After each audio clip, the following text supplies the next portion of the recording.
graduate describing the research she is currently doing on expertise in creative writing. First, you have some time to look at questions 31 to 40.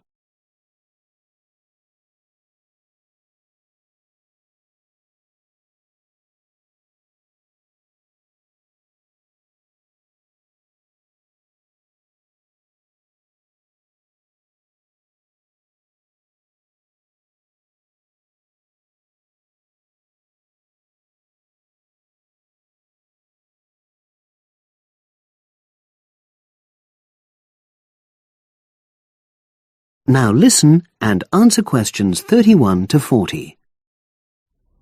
For my short presentation today, I'm going to summarise the work I've done so far on my research project to explore expertise in creative writing. Essentially, I'll share with you the process I underwent to gather my interim findings. First of all, I should give a little relevant background information about myself. Before I started my current degree course in cognitive psychology, I studied English literature, and as you can imagine, this meant I spent a great deal of time thinking about the notion of creativity and what makes people develop into successful writers. However, the idea for this research project came from a very specific source. I became fascinated with the idea of what makes an expert creative writer when I read a well-known 20th century writer's autobiography. I won't say which one at this stage, because I think that might prejudice your interpretation. Anyway, this got me thinking about the different routes to expertise. Specifically, I wondered why some people become experts at things, whilst others fail to do so, in spite of the fact that they may be equally gifted and work equally hard. I started to read about how other researchers had explored similar questions in other fields.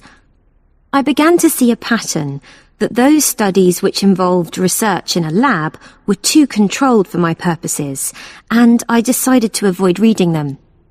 I was quite surprised to find that the clearest guidance for my topic came from investigations into what I call practical skills, such as hairdressing or waiting tables. Most of these studies tended to use a similar set of procedures, which I eventually adopted for my own project.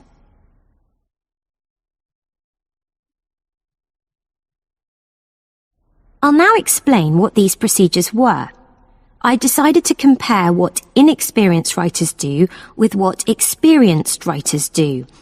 In order to investigate this, I looked for 4 people whom I regarded as real novices in this field. Which proved easy, perhaps unsurprisingly. It proved much harder to locate people with suitably extensive experience who were willing to take part in my study. I asked the first 4 to do a set writing task and, as they wrote, to talk into a tape recorder, a technique known as think aloud. This was in order to get experimental data. Whilst they were doing this, a research assistant recorded them using video. I thought it might be helpful for me in my transcriptions later on. I then asked 4 experienced writers to do exactly the same task. After this, I made a comparison between the 2 sets of data, and this helped me to produce a framework for analysis. In particular, I identified 5 major stages which all creative writers seem to go through when generating this genre of text. I think it was fairly effective, but still needs some work. So I intend to tighten this up later for use with subsequent datasets. I then wanted to see whether experienced writers were actually producing the better pieces of writing. So I asked an editor, an expert in reviewing creative writing, to decide which were the best pieces of writing. This person put the 8 pieces of work in order of quality, in rank order, and using his evaluations, I was then able to work out which sequence of the 5 stages seemed to lead to the best quality writing. Now, my findings are by no means conclusive at this point. I still have a long way to go, but if any of you have any questions, I'd be happy to answer them and go.